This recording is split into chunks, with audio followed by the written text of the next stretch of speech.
resaltarlo, hermanos, como lo que Él es. Empezamos ahí, en Lucas 2:1. Dice que aconteció que en aquellos días que se promulgó un edicto de parte de Augusto César, que todo el mundo fuese empadronado. Este primer censo se hizo siendo Cirene gobernador de Siria. E iba todos para ser empadronados, cada uno a su ciudad. Y Josué subió de Galilea, de la ciudad de Nazaret, a Judea, a la ciudad de David, que se llama Belén, por cuanto era de la casa y familia de David, para ser empadronado con María, su mujer, desposada. Miren, hermanos, aquí hay un punto clave que habla Lucas. Cuando dice el 5, para ser empadronado con María, su mujer, desposada. Todavía no estaban casados, dice que estaba comprometida, desposada. Desposada es comprometida. Y por eso, hermanos, tenemos que entender, después que nace Jesús, tal vez se haya casado con María. Porque Dios habla de ahí que tuvo más hijos. Hay tus hermanos, Jacob, que está ahí, Santiago, que le leí la semana pasada. Pero ¿qué dice Lucas? Para ser empadronada con María, su mujer, desposada con él, la cual estaba encinta. Dios a menudo usó instrumentos para su plan de autoridades de gobierno. Aquí vemos a Augusto César. A este personaje, siendo él, hermanos, el gobernador de Siria, Dios lo usa para traer a José a su ciudad, para que Jesús nazca en lugar que estaba escrito en la palabra. Dios usa a este personaje y llama a que todos vuelvan a su ciudad para ser empadronados, para levantar el censo. Por ejemplo, Ciro, rey de Persia, en Isaías 44:28 dice: Isaías 44:28 dice la palabra. ¿Qué dice Ciro? Es mi pastor y cumplirá todo lo que yo quiero. Al decir a Jerusalén será edificada y el templo será fundado. El 45, el 1 dice: así dice Jehová a su ungido, a Ciro, al cual tomé yo por su mano derecha, para sujetar naciones delante de él, y desatar lomos de reyes, para abrir delante de él puertas, y las puertas no se cerrarán. El 45:13, yo le desperté en justicia, y enderecé todos sus caminos. Él edificará mi ciudad, y soltará mis cautivos, no por precio, ni por dones, dice Jehová de los ejércitos. Dios usó a estos hombres para cumplir, o más bien para que llegara el cumplimiento de sus promesas, de sus profecías. Dios usó a este gobernante para cumplir el propósito. Y ahí vemos más en Crónicas, vemos ahí en Esdras, todos estos cumplimientos de la palabra. Ahí también nos dice, asimismo Dios usó el decreto de César para que María y José fueran a Belén. Usó a este personaje para el nacimiento de Jesús se cumpliera conforme la profecía de Miqueas 5:2. Para que se cumpliera la profecía de Miqueas 5:2. Lucas citó el nacimiento de Jesús, un contexto histórico. Roma a menudo requería que sus ciudadanos se registraran para efectos fiscales. ¿Qué es lo que sucede, hermanos? Aquí en esta nación, hermanos, no presentamos nuestro fisco. El próximo año que lo llevamos a presentar, se cobra doble, con todo interés, por no obedecer. Tenemos cada año presentar todas nuestras entradas, todo lo que ganemos. Tenemos que presentárselos. Enseñar. Asimismo en Roma, Por eso llega este empadronamiento, para saber cuántos ciudadanos había, si había crecido la familia, cuánto estaba ganando. Querían saber, requerían que ciudadanos se registraran para efectos fiscales. Este fue probablemente el primero de 2 censos bajo el gobierno de Cirenio. El segundo fue en el año 6 después de Cristo. Aquel que reinara en el trono de David nacería en la ciudad de David. Como descendiente de David, José debía de ir para hacer el censo. Tenía que realizar José para presentar al censo, y llevó a María con él. No era necesario que ella fuera a Belén, según la ley. No era necesario que ella fuera a Belén, pero posiblemente él no quiso dejarla sola para enfrentar burlas o chismes en aquella aldea, porque todavía no estaban casados y ella ya estaba embarazada. Por eso dice, Lucas la describe, su mujer desposada, que estaba comprometida con José. Y por causa de aquellos rumores, él se la llevó. Y dice, aunque José había tomado a María como su esposa, Lucas todavía se refería a ellos como desposados, comprometidos. Indicaba que no había tenido relaciones con ella. Algunos creen que su matrimonio oficial tuvo lugar en Belén después del nacimiento de Jesús. Porque recuerden, el ángel le dice que va a ser madre del Salvador. José trata de dejarla a escondidas, pero sin embargo el mismo ángel le habla a José: no temas de tomar a María por mujer, que lo que tiene en su vientre del Espíritu Santo es de Dios. Entonces José la toma por esposa, pero él quiso dejarla, pero Dios tenía preparado el corazón. María estuvo dispuesta a obedecer. La iglesia hoy en nuestros días no quiere sujetarse realmente a Dios. La iglesia hoy en nuestros tiempos no quiere obedecer a Dios. La iglesia no quiere sujetarse a su palabra, a sus mandamientos. La iglesia hoy quiere vivir de una manera que vaya conforme lo que él o ella están haciendo. Aplicar lo que Dios quiere a nosotros a nuestra manera, no al modo de Dios. Y eso es lo triste.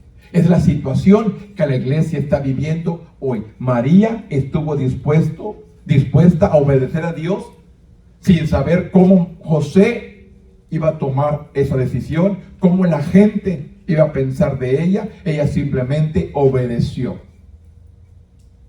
Sea hecha su voluntad, sea como Dios ha mandado, se sujetó. Y esto es lo que la iglesia necesita aprender, a sujetarse a la voluntad de Dios. Sujetarse a la voluntad, no lo que yo quiero, no lo que yo miro, yo lo que me parece a mí. ¿Qué Dios está pidiendo de nosotros? ¿Qué Dios lo que está anhelando, deseando de nosotros, hermanos? ¿Qué es lo que Dios pide de mi vida? ¿Qué es lo que Dios está pidiendo de nosotros? Es lo que tenemos que pensar. No, ¿qué es lo que está haciendo el otro? ¿Qué estoy haciendo yo? ¿Cómo puedo ver un cambio? Yo tengo que cambiar. Yo tengo que sujetarme. Yo tengo que obedecer. Yo le digo, hermanos, yo también estuve sentado ahí por años, en la banca, escuchando. Pero cuando yo empiezo mi ministerio, Dios me dice: aprende a sujetarte primeramente a Dios, después a tu pastor y luego a la iglesia. Si realmente quieres crecer y prosperar, aprende a sujetarte. Y yo tuve que aprender. Yo miraba muchas cosas que no me agradaban, que no iban conforme a la palabra. Y muchas veces me paraba aquí y hablaba. Cuando Dios decía, habla, yo decía, no, Señor. Pero si me hablan para despedir, voy a hablar. Me hablaban para despedir. Otra cosa, si me dan el micrófono, voy a decir lo que tú me has dicho. Y lo hacía. Pero me aprendí a sujetarme a Dios, al pastor y a la iglesia, al cual la mayoría no queremos. Pero si tú quieres un ministerio, quieres ser usado por Dios, son 3 pasos que Dios me enseñó a mí. Me sujete a Dios, me sujete al pastor y me sujete a la iglesia. Aunque a veces había cosas que no iban conforme a la palabra, pero yo aprendí a sujetarme, porque fue lo que Dios me ordenó. Sujétate. A su tiempo saldrás con tu ministerio, pero aprende a sujetarte. Y es algo, hermano, que la iglesia no quiere sujetarse a nadie. Que nadie le diga qué es lo que tiene que hacer. Quiere vivir a su manera. Y por eso no crece, no salen los ministerios que quieren ministerio, pues no se realizan, porque no han aprendido a sujetarse. Y es lo que aquí miremos, María se sujetó. A pesar de las críticas, a pesar de los problemas, a pesar de que no sabía cómo José tomaría, ella se sujetó a la voluntad de Dios. Y esto es lo que la iglesia tiene que aprender. Lucas 2:6 dice, y aconteció que estando ellos ahí, se cumplieron los días de su alumbramiento, y dio a luz un hijo primogénito, y lo envolvió en pañales, lo acostó en un pesebre, porque no había lugar para ellos en el mesón. Aquí, hermano, la palabra que no había lugar para ellos en el mesón. Mire, es por ejemplo, si usted va a la ciudad de Hargill, ¿cuánto conoce Hargill? A ver, dígame, hermano, ¿cuántos hoteles hay ahí?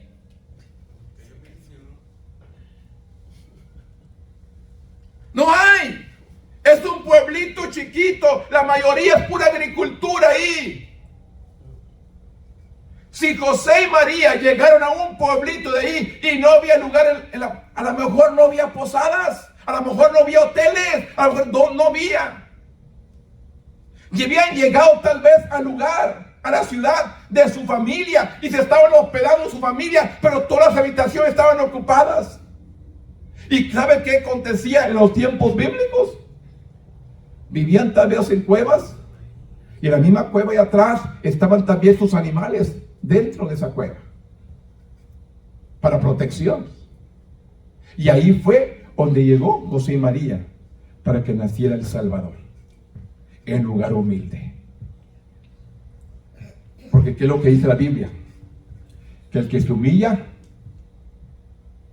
será exaltado. El que se humilla será exaltado. Pero el que se exalta, que se cree, va a ser humillado. Tenemos que tener un corazón humilde, hermanos. Y es lo que el Señor nos enseñó. ¿Dónde vino a nacer? En un lugar humilde, para enseñarnos lo alto, lo poderoso, hasta dónde llegó, hasta el trono de Dios. Pero ¿dónde empezó? En un lugar humilde. Aquí dice, Lucas presentó los hechos sencillos que rodearon el nacimiento de Jesús. No nos dijo cuándo José y María viajaron a Nazaret, a Belén. Un estudio cuidadoso de la cultura y el idioma puede desafiar nuestros pensamientos tradicionales sobre el lugar del nacimiento de Jesús. Pero la narrativa bíblica es confiable y encaja con las normas culturales de la época. Belén era el hogar de la familia de José. Belén era el lugar de la familia de José, por lo que mucho probable él y María se quedaron con ellos.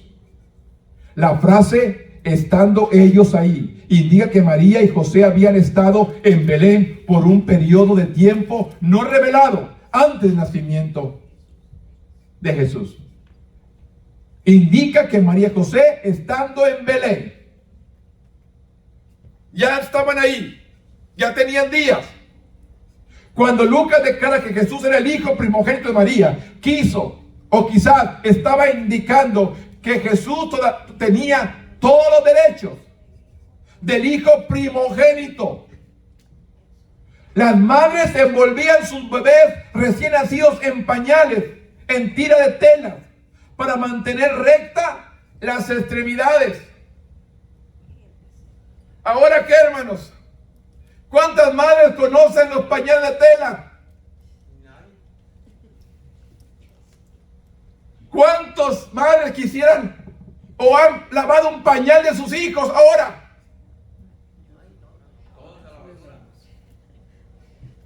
Es más, hermanos, hoy las mamás, si sus hijos le ensucian una ropita interior de ellos, prefieren tirarla que lavarla. ¿O no es cierto? Ya no vemos los lazos tendidos de pañales. Ahora, todo desechable, todo a la basura.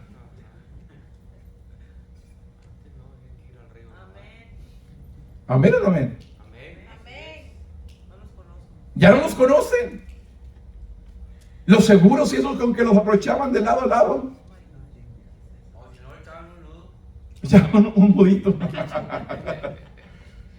No saben que son los pañales, pero el tiempo de José, hermanos, de que los volvieran en pañales para que el niño no se quedara chueco, para enderezarlo. Cuando Lucas declaró que Jesús era el hijo primogénito, hermanos, dice, el pesebre era el comedor de los animales, el cual separaba el lugar donde se quedaban los animales del resto de la casa. El pesebre era el comedor de los animales, el cual separaba el lugar donde se quedaban los animales del resto de la casa. Había una separación, pero era parte de la casa donde estaban los animales. La gente a menudo mantenía esos animales dentro de su propiedad, frecuentemente en cuevas, en la parte trasera de su casa. Es posible que María y José, estuvieran alojados en una habitación justa a la casa de su padre, y esta era demasiado pequeña para acomodar a los que estaban ayudando a María con el nacimiento de Jesús. Entonces la pusieron en un lugar más amplio, donde estaban los animales. Esto es lo que dice el escritor. No va a decir que dice la Biblia. Este es simplemente lo que dice el escritor, hermano. El hermano dijo que la Biblia dice que no. Aquí dice solamente el escritor, el cual separaba el lugar donde se quedaban los animales al resto de la casa. Dice, en la parte trasera, es posible que María y José estuvieron alojados en una habitación ajusta a la casa de su padre, y era demasiado pequeña para acomodar a los que estaban ayudando a María con el nacimiento de Jesús. El pesebre tenía la forma perfecta de una cuna de bebé. Por eso dice, y lo acostaron en un pesebre, envuelto en pañales.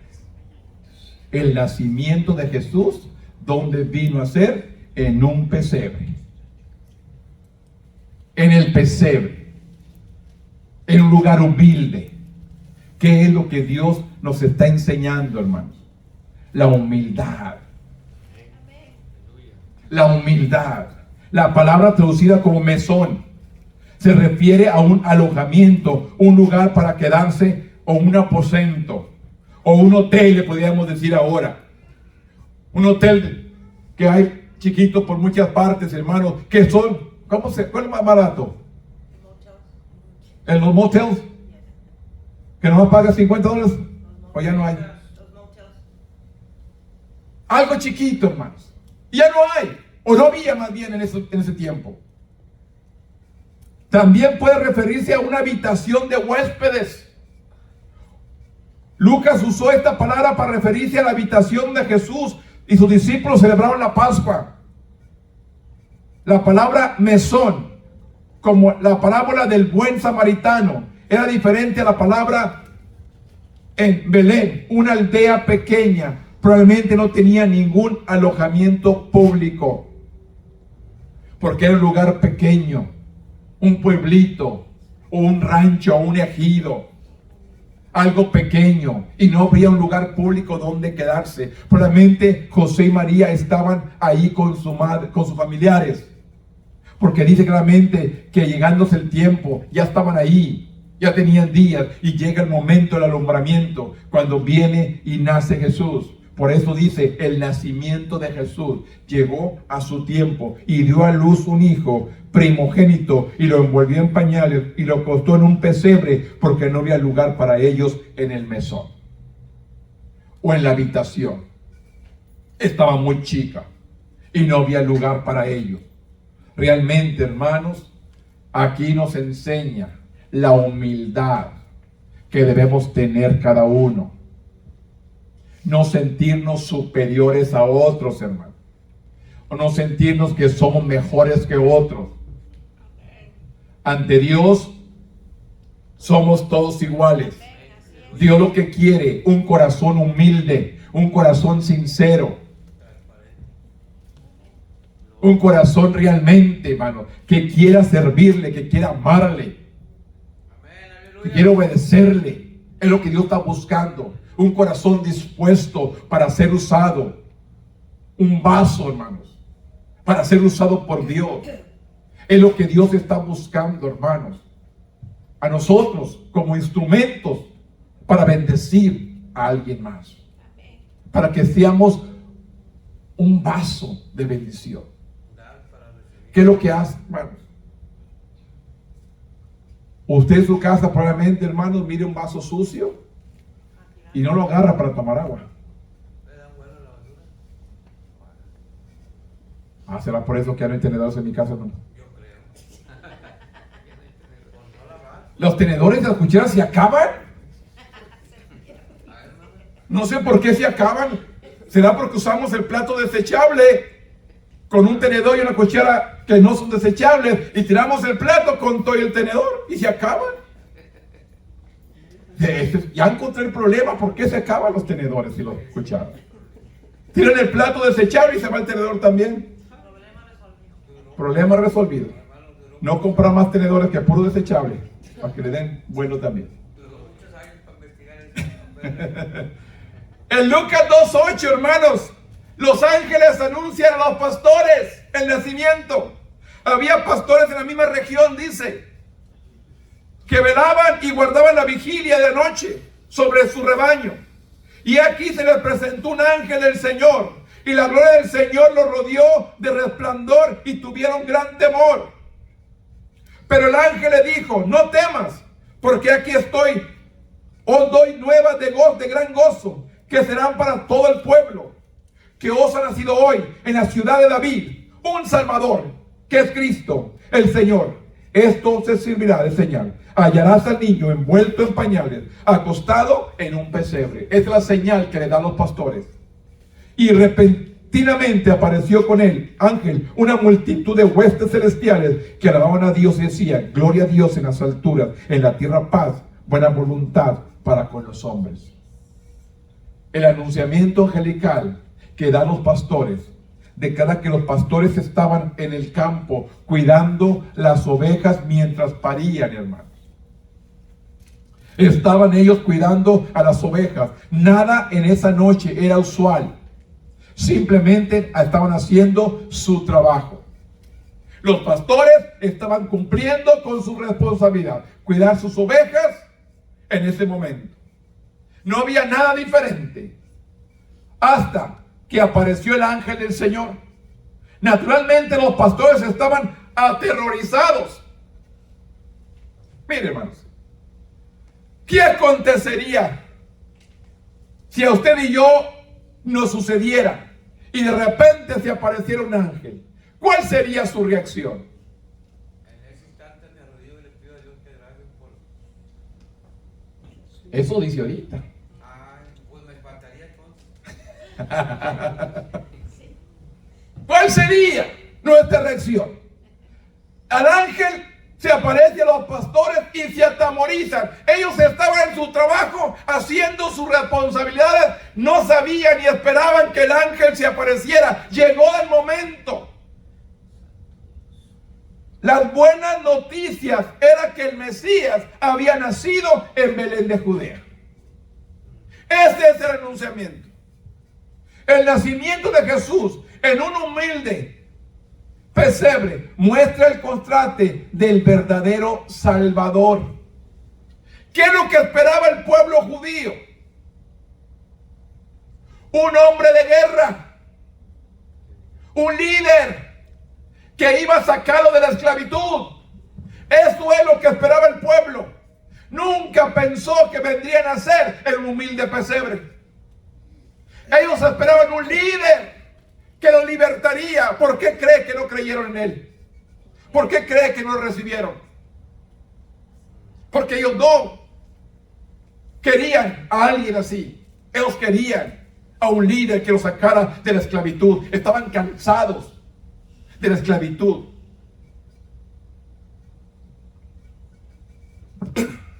El anuncio del ángel traía gran gozo a todos, especialmente a los pastores, dice.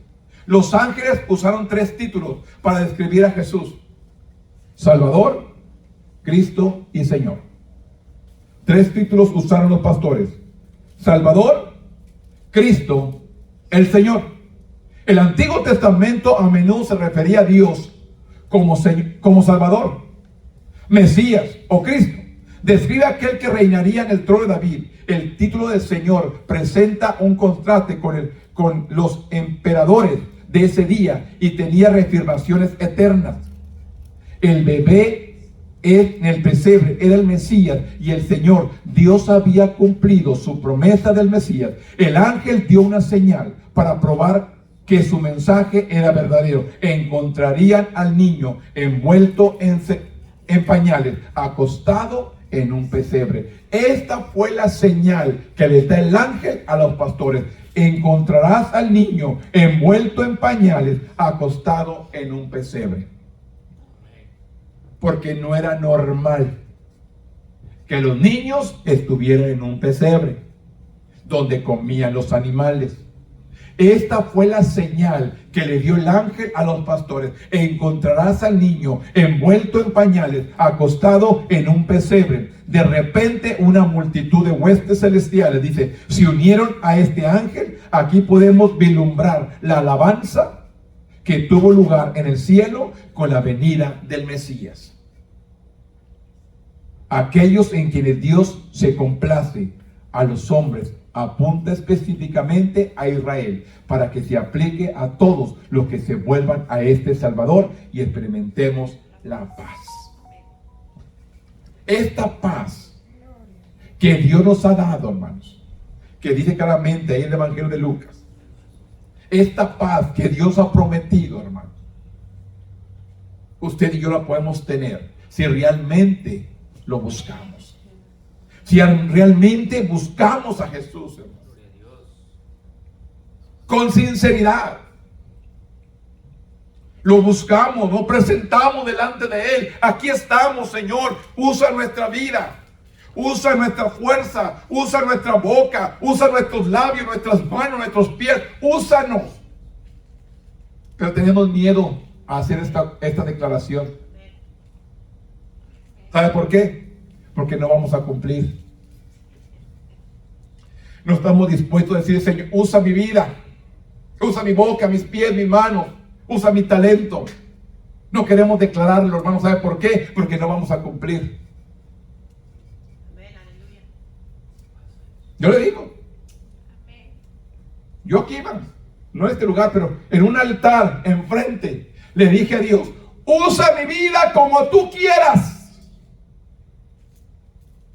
Pasaron años. Cuando Dios dijo, este es el momento, yo le dije, Señor, yo no soy un pastor, yo no soy un pastor. ¿Te acuerdas las palabras que dijiste? Usa mi vida como tú quieras. Ahora quiero que levantes una obra. Yo luché. Y yo peleé con Dios. Yo siempre les leo, hermanos, ya lo de tener aburridos con esa cita. Pero no importa, lo voy a dar. Aunque no quieran escucharla. Nunca me aburre. Mientras yo la sigo escuchando.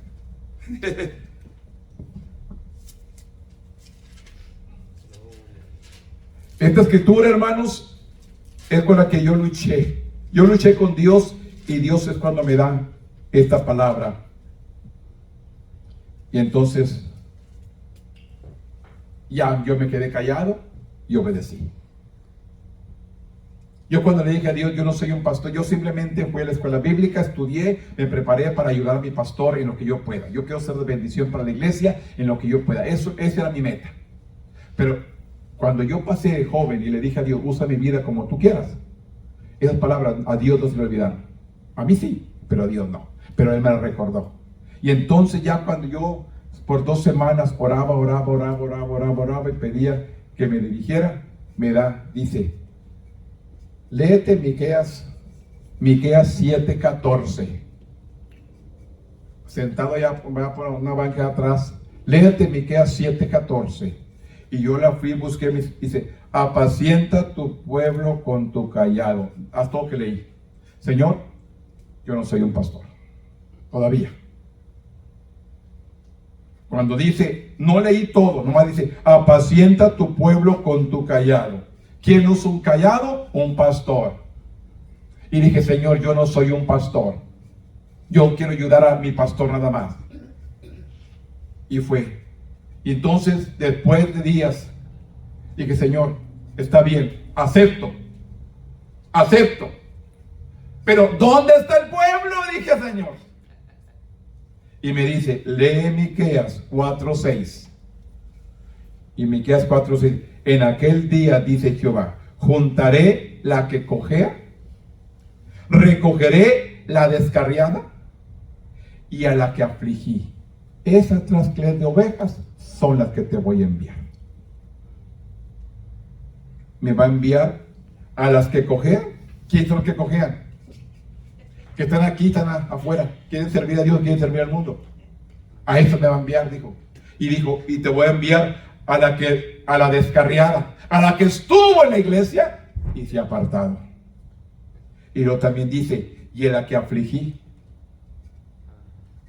a la que Dios le ha dado duro para que busque a Dios, pero no quiere. Aquella que ha pasado por muchos problemas, ha enfrentado muchas situaciones, ha enfrentado muchas batallas de todo, pero ni aún así ha querido venir a Dios. A eso dice, te voy a enviar 3 clases de ovejas: las que cojean, a la descarriada y a las que han sido afligidas por Dios, han pasado por problemas fuertes, pero ni aún así han querido doblegarse. Esas son las ovejas que te voy a enviar. Esto fue lo que Dios habló a mi vida. Y por eso estoy aquí, hermanos. A veces, tal vez ustedes, yo no soy un predicador, un pastor muy elocuente, muy de muchos, hermanos. Yo simplemente hago lo que Dios pone en mi boca. Yo solamente obedezco. Él se encarga de lo demás. Por eso es necesario que aprendamos a sujetarnos a Dios y obedezcamos. Los pastores dejaron su rebaño y se fueron a buscar a Jesús. Obedecieron. ¿Qué dice? De repente una multitud de huestes celestiales se unieron a este ángel. Aquí podemos vislumbrar la alabanza que tuvo lugar en el cielo con la venida del Mesías. Aquellos a quienes Dios se complace, a los hombres, apunta específicamente a Israel. Que vengan a ver. El 2:15 dice la Biblia. Sucedió que cuando los ángeles se fueron, Lucas 2:15, de ellos, el cielo y los pastores se dijeron unos a otros, pasemos pues hasta Belén y veamos esto que ha sucedido y que el Señor nos ha manifestado. Vinieron pues apresuradamente y hallaron a María y a José y al niño acostado en un pesebre. ¿Qué les habían dicho los ángeles? Hallarás al Señor acostado, envuelto en pañales, acostado en un pesebre. Los pastores creyeron el mensaje del ángel. Ellos pudieran haber dicho, es un sueño, no es cierto, y se hubieran quedado ahí. Pero sin embargo dice, obedecieron, se fueron en busca. Esto es lo que busca Dios del pueblo, obediencia. Es lo que busca Dios de nosotros, obediencia. Si aprendemos a obedecer, Dios nos da lo demás. Pero buscamos lo demás y no buscamos la obediencia. Así que no perdieron el tiempo e ir a la ciudad para encontrarlo. Como Belén era una ciudad pequeña, hermanos, no creo que les haya costado mucho trabajo encontrar a Jesús. Buscaron hasta encontrar a Jesús. Lo que encontraron confirma el mensaje del ángel. Posiblemente los pastores le dijeron a María y a José lo que el ángel había anunciado. Sus palabras debían confirmar a esta joven pareja que Jesús era verdaderamente el Mesías. Era simplemente para fortalecer a José y María para seguir adelante con la responsabilidad que Dios les había dado. Sus palabras, dice, debieron confirmar a esta joven pareja de que Jesús era el verdadero Mesías. Al regresar a sus ovejas, los pastores les dijeron a todos los que encontraban las buenas noticias del nacimiento de Jesús. Dice el 17, y al verlo dieron a conocer los que se le habían dicho acerca del niño. Empezaron a testificar. Los pastores empezaron a testificar. Nosotros somos salvos, Dios nos perdona y nos quedamos callados. Que nadie sepa que voy a la iglesia. Que nadie sepa que soy cristiano. Estos pastores declararon, testificaron lo que el ángel había declarado y lo que ellos habían visto. ¿Qué dice, hermanos? No nos avergoncemos, porque Él se avergonzará de nosotros. Yo me avergüenzo del evangelio. Yo me avergüenzo de Cristo. Él se va a avergonzar de mí con el Padre. No se avergüence, hermanos. Ame a Dios, sírvale, testifique, declare lo que el alto Dios ha hecho con usted. La respuesta de María reveló que todo lo que estaba procesando, todo lo que estaba sucediendo, sería más tarde, aún después de la resurrección de Jesús, cuando ella comprendería el significado completo que es Jesús. ¿Qué es Jesús?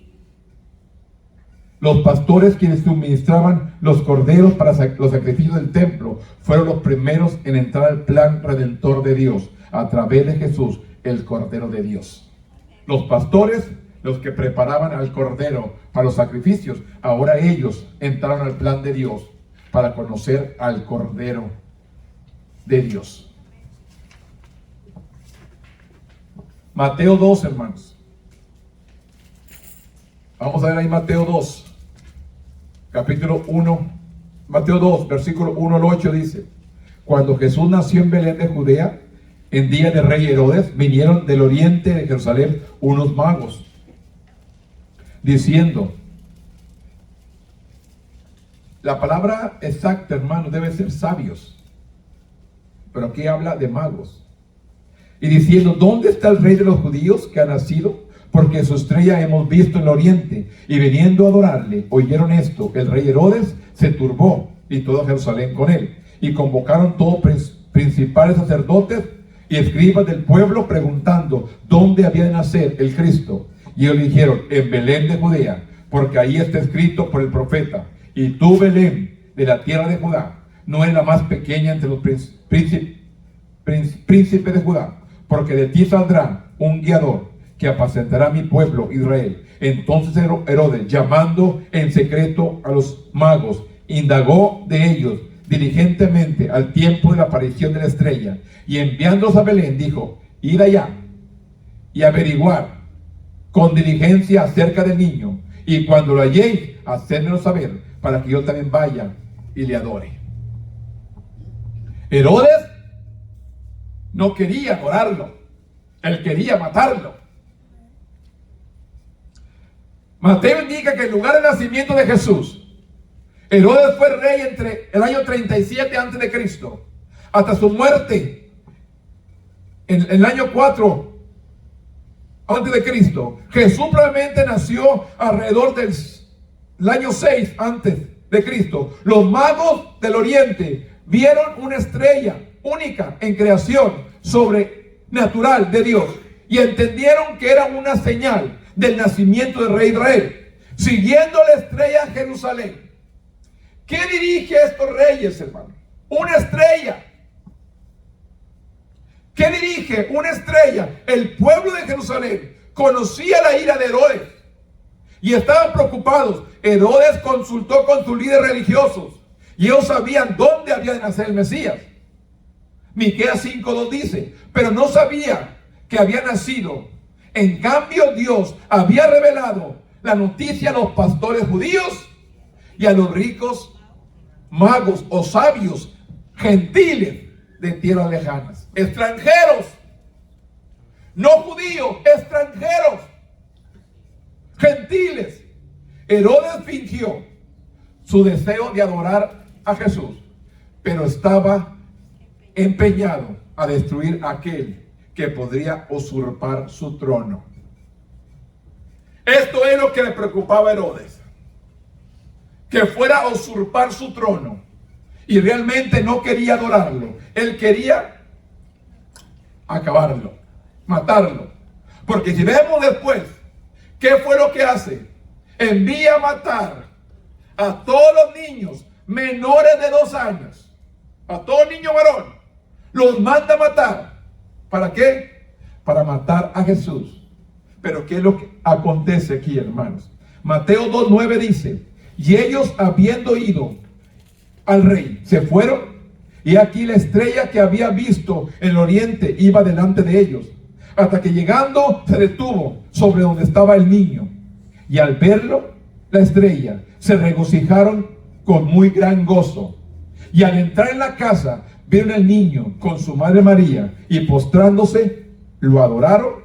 Abriendo sus tesoros, le ofrecieron presentes, oro, incienso y mirra. Mire, hermanos, aquí podemos ver, Dios suplió la necesidad de José y María para que huyera de Belén. Los reyes le traen presente, dice, oro, incienso y mirra. Pero siendo avisados por revelación en sueño, que no volvieran a Herodes, que regresaran a su tierra por otro camino. Dios les habla a estos reyes o a estos magos sabios, que no vuelvan con Herodes, que se vayan por otro camino. Mientras continuaban su viaje, la estrella que los magos habían visto antes reapareció. La estrella los guió a la casa donde se alojaba María y José y Jesús. Mateo describe la intensidad de su alegría al ver esa estrella. Por fin verían a este rey de los judíos. Para entonces Jesús tendría al menos 1 año. Los magos cumplieron su objetivo, adoraron al rey de los judíos, presentaron sus regalos. En el Antiguo Oriente, los regalos a alguien superior era una práctica común. Algunos han tratado de encontrar un significado de estos presentes. Sin embargo, esto era simplemente obsequios costosos que uno le presentaba a un rey. Probablemente los obsequios proporcionaron a José y a María los fondos que necesitaban para el próximo viaje a Egipto para proteger al niño Jesús del malvado plan de Herodes. Estos obsequios también cumplieron la profecía del Antiguo Testamento del Salmo 72:10. En los salmos, hermanos, hay mucha profecía. El Salmo 72:10 dice: los reyes de Tarsis, de las costas, traerán presentes. Los reyes de Sabas y de Sebas ofrecerán dones. Todos los reyes se postrarán delante de él. Todas las naciones les servirán. ¿De quién está hablando? De estos hombres sabios que vinieron a presentarse sus obsequios, que dice, le presentaron, los reyes le trajeron presentes y dones, oro, mirra e incienso. Fue lo que le dice, habla el Evangelio según San Mateo, pero dice claramente, Isaías 66. Multitud de camellos te cubrirán. Dromedario de Median y de Efa vendrán todos los de Seba, traerán oro, traerán incienso y publicarán alabanzas a Jehová. Palabras cumplidas Por eso digo, hermanos, Dios usa ministerios, Dios usa gente que no sirve a Dios para cumplir su promesa y su llamado. Yo quiero que entendamos, hermanos, se va a cumplir su palabra al pie de la letra. A veces, hermanos, es como este jueves, hermanos. Nos quedamos esperando a la iglesia, hermanos, y vinieron los que debían de llegar. ¿Qué quiero decir con esto? Yo no me entristezco, hermanos, si no llegan los hermanos a la iglesia. Yo nomás oro: Señor, ayúdanos, o a cada uno de mis hermanos, que no sean parte de esa profecía, que por haberse multiplicado la maldad, el amor de muchos se enfriaría. Esa es mi oración. Que la iglesia que tú has puesto en mis manos, que no sean parte de ese cumplimiento. Que por haberse multiplicado la maldad, el amor de muchos se enfriaría. Esa es mi oración. Que ustedes no sean parte de esa palabra, de esa profecía. Porque ¿qué me enseña esto? Que realmente se han apartado de Dios. Es como le digo: aquella lumbre, sacas una brasa, la echas para afuera, de la brasa se apaga. Y así la iglesia, fuera de aquí se va a apagar. Porque esta palabra nos debe alimentar y nos debe dar vida. Esta palabra nos debe alimentar para poder seguir adelante. A mí, esta palabra es la que me ha hecho permanecer. Solamente la palabra me ha hecho permanecer. Y es la palabra lo que hace permanecer al Hijo de Dios. Hay oración también, congregarnos en la iglesia, orar, ayunar, sí, pero la palabra, hermanos, es nuestro alimento para seguir adelante. El mensaje se dio. José y María se sujetaron a la voluntad de Dios y llegaron al cumplimiento por la cual Dios había puesto. Augusto César, Herodes y todos los personajes, Dios los usó para cumplir su palabra. Por eso les digo, Dios puede usarlo usted, Dios puede usar al gobierno para llegar al cumplimiento de esta palabra. Por eso dice que si nosotros callamos, las piedras hablarán. Amén. Dios. El día que yo diga ya no predico, no se va a acabar. Dios levanta otro para que siga adelante. La obra va a permanecer y la palabra va a llegar a su cumplimiento.